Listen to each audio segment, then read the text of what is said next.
여러분 안녕하십니까? 네, 저 동아알루미늄 주식회사 대표이사 라재건입니다. 그 아름다운 공장이라 그러면 좀 생소하지 않나요?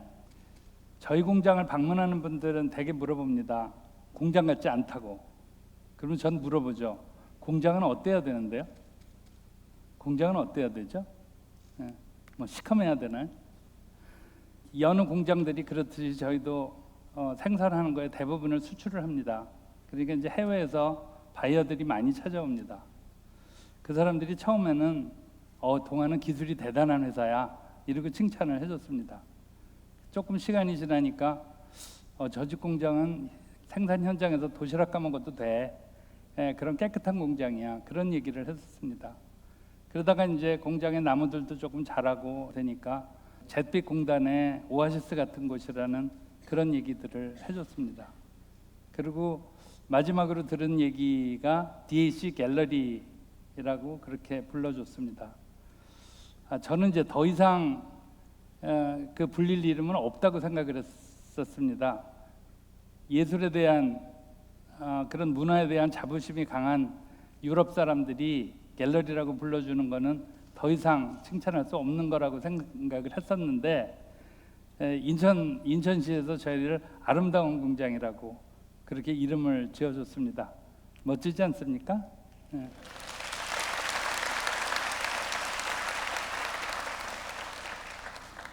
저는 사실 오늘 점심 때 독일에서 돌아왔습니다. 그 어제 끝난 그 독일에서 열린 아웃도어 쇼 저희 부스에서 저는 저희 공장이 아름다운 공장이라고 그렇게 자랑스럽게 소개를 했었습니다. 그런데 왜 공장을 아름답게 꾸밀라고 생각을 했을까요? 그러니까 그 이전에 아마 여기 계시는 여러분들도 되게 글쎄 제조업하면 조금 갸우뚱갸우뚱 하지 않을까요? 그래서 제가 왜 제조업을 택하게 됐는지 그 말씀을 조금 드리려고 합니다. 제가 그 성장 과정에서 아주 제 인생에 영향을 줄 만한 큰 영향을 줄 만한 그런 미국인들과의 만남이 3번 있었습니다. 한 번은 제가 한 대여섯 살 정도 저희 어머니께서 그때 그 세브란스 재활원이라는데 이제 성탄 파티를 이제 해주려고 어떤 그 선교사 부인하고 그 만남을 주선하는 자리였습니다. 그날 이제 오기로 했었던 그 교수님이 조금 늦으셨어요. 그러니까 이분이 막 화를 내면서 약속 시간 안 지켰으니 파티 없다고 그러고 막 소리를 지르는 거예요. 그런데 그 교수님은 허리를 깊이 숙여서 그 사죄를 하는 그런 모습이 저는 어렸을 때 아주 굉장히 아프게 그렇게 기억에 지금도 남아 있습니다. 그리고 두 번째 만남은 제가 중학교 2학년 때부터 함께 살게 된 어떤 그 미국 여대생 이야기입니다. 물론 뭐 함께 산다고 동거했다는 얘기는 물론 아니고요. 그 제 큰형님이 제가 어렸을 때 그 미국에 유학을 했는데 그 저희 어머니 미국인 친구분 집에서 이제 살면서 아르바이트도 하고 뭐 장학금도 받고 이제 그러면서 공부를 했었습니다. 그런데 거기에 이제 여러 해 지난 후에 저희 아버님이 한번 가시게 됐는데 그 마을 분들을 모아놓고 그 고마움의 답례로 교환학생을 제안하셨었던 모양입니다. 그래서 이제 1년을 같이 살게 됐어요. 그런데 그 여대생과의 지난 1년은 그런 이제 미국인들에 대한 인식을 바꾸는 그런 계기가 됐었습니다. 그러니까 제가 자라던 시절만 해도 미국 사람 그러면은 다 저 구름 위에 있는 것처럼 그렇게 느껴지던 시절이었는데 이 여대생은 저희 어머니한테 저기 방 청소 안 한다고 혼도 나고 뭐 여대생이 늦게 다닌다고 야단도 맞고 그러다가 이제 용돈 좀 받으면 막 신나게 화장하고 뭐 옷 차려입고 달려나가고 그러니까 우리와 똑같은 그런 사람이었습니다. 그게 제 두 번째 경험입니다. 세 번째 경험은 제가 미국에서 공부하던 시절이었는데 그 JX 클래스라는 그 스터디 그룹의 이야기입니다. 미국 친구들하고 매일 저녁에 이제 같이 공부를 했는데 사실은 학생 셋이서 시작을 했었는데 이제 시간이 지나면서 이게 수십 명이 모이는 그런 정말 클래스처럼 이제 그렇게 됐었습니다. 그런데 거기서는 저는 그야말로 뭐 멘토라는 소리도 들었고 그런 아주 전설적인 그런 존재가 돼 갔습니다. 낯선 땅이고 말도 서툴고 이제 그랬는데 한계 있었다라 그러면 그들에게는 낯선 그러니까 우리나라 문화의 전도사가 돼서 열심히 그런 것도 전하고 그리고 함께 이렇게 공유하고 그 서로 돕고 사는 그런 분위기를 그 JX 클래스 내에서 만들어서 그랬기 때문이 아니었나 저는 그렇게 생각을 합니다. 그야말로 이제 50년대 이야기입니다. 그러니까 제가 어렸을 때 진짜 뽀얀 먼지를 날리면서 이제 미군 지프가 지나가면 애들이 쫓아가서 이제 손 내밀면 뭐 초콜릿도 던져주고 껌도 던져주고 뭐 이러던 시절입니다. 그러니까 그 모습에서 어떤 자존심도 희망도 사실은 발견할 수가 없었습니다. 우리 스스로의 힘으로는 그야말로 성탄 파티도 열어줄 수가 없어가지고 그 미국인 선교사 부인한테 고개를 숙이는 우리 교수님의 모습은 아직도 제가 아프게 기억에 남아 있습니다. 자기 자식을 도와준 미국을 향해서 뭔가 신세가품을 하려고 노력하시는 저희 아버님의 모습, 그리고 1년 동안 같이 살면서 처음으로 겪어본 같은 눈높이의 그 미국 사람과의 생활을 통해서 저는 희망을 갖게 됐습니다. 그리고 이제 미국에서 공부를 하면서 사실 처음에 그 JX 클래스의 시작은 그 미국 친구 한둘이서 좀 도와달라고 해가지고 그러니까 도와주는 걸로 시작했었던 그런 자리였었는데 사실은 JX 클래스를 통해서 가장 많이 덕을 본 거는 바로 저 자신이었었습니다. 할 수 있겠다라는, 이제는 뭔가 할 수 있겠다라는 그런 자신감을 얻게 해주는 그런 과정이었습니다.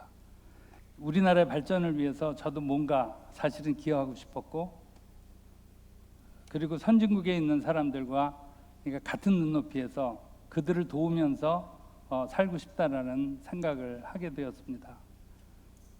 어떻게 해서 그렇게 할까?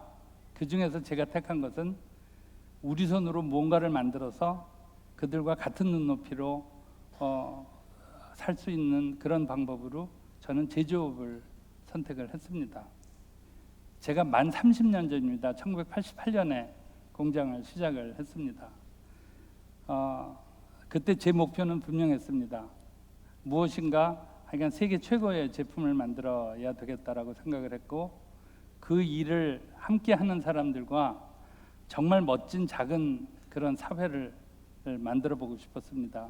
그리고 거기서 나오는 과실들로 우리가 빚지고 사는 그런 세상에 우리가 조금이라도 뭐를 기여할 수 있지 않을까 이런 생각을 하게 됐습니다. 그 목표는 제가 시작을 했을 때부터 지금까지 그대로 이어져 오고 있습니다. 물론 제가 아름다운 공장을 기대했었던 것은 아니었습니다. 저는 중학교 입시에 저도 2번이나 떨어졌습니다. 그래서 그런지 중고등학교 때부터 뭐를 추구하고 살아야 될 것인가에 대한 생각을 참 많이 했습니다. 아무런 의욕도 없고 그냥 그야말로 주저앉아 있으면서 무엇을 추구하고 살아야 제가 벌떡 일어나서 그거를 향해서 달려갈 수 있을까? 그게 과연 뭘까? 그런 생각을 참 많이 했습니다. 아무리 생각해봐도 그야말로 돈도 권력도 명예도 아닌데 그러면 나를 움직이게 할 수 있는 게 뭘까라고 생각을 한참 하다가 결국 얻은 결론은 너무나 싱거웠습니다. 저는 저의 행복을 원했습니다. 그 외에 어떤 고매한 그런 목표도 저한테 지속적인 의욕을 줄 수 있을 것 같지 않았습니다. 근데 이제 문제는 뭔가 하면 그러면 어떤 게 저에게 행복을 가져다 주겠느냐였죠. 곰곰이 생각을 해보니까 사람을 행복하게 해줄 수 있는 거는 사람밖에 없다는 것을 깨닫게 됐습니다. 그러니까 제가 누군가를 사랑하고 그리고 제가 사랑하는 그 사람들이 행복하고 그리고 그 사람들은 또 저를 사랑해주고 그러지 않고서는 제가 행복해질 수 있을 것 같지 않았습니다. 제가 조그만 회사를 하면서 거기 있는 직원들이 행복하고 그들을 사랑하고 그들이 저를 사랑해주지 않고서 제가 행복해질 수 있을 것 같지 않았습니다. 그렇기 때문에 저한테는 굉장히 중요했습니다. 우리 직원들이 행복해지는 게. 그러니까 제조업이라는 거는 이게 기본적으로 저기 뭐 서울 강남에 멋진 사무실을 제공할 수 있는 그런 곳은 아니지 않겠습니까? 그런데 곰곰이 생각을 해보니까 그래도 공장에는 도심에 비해서 훨씬 넓은 공간이 있었습니다. 그래서 그래도 조그마한 잔디밭을 가질 수도 있고 나무도 몇 그루 심고 그리고 큰 돈 안 드는 그런 꽃도 좀 심을 수 있고 그러면 그런 환경 속에서 직원들이 지나면서 조금 더 행복해질 수 있지 않을까. 그리고 그 행복한 마음으로 만들어지는 제품들이 소비자들의 마음에도 전해지지 않을까 그런 생각을 하게 됐습니다. 우리들은 불확실한 미래를 향해 살고 있습니다. 내일 어떻게 될지 아무도 모르지 않습니까? 그래도 저도 꿈을 가지고 알루미늄 공장을 제가 시작을 하긴 했지만 그러니까 제가 텐트를 설계하는 사람이 되리라고는 한 번도 생각해 본 적이 없습니다. 그러니까 세계의 주요 업체들의 주요 브랜드들의 텐트들은 아마 절반 이상은 제가 설계한 걸 겁니다.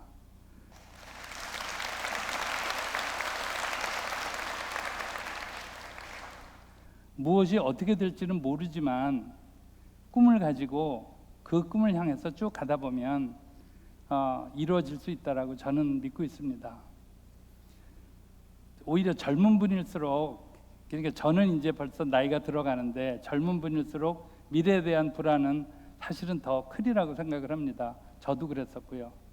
그러나 여러분들 가슴이 뛰게 할 만한 그런 어떤 목표를 잡아놓고 평생을 밀고 나가면 반드시 그 꿈은 이루어지리라고 저는 그렇게 믿습니다. 여러분들이 평생을 끌고 가고 싶은 여러분들의 꿈은 무엇입니까? 감사합니다.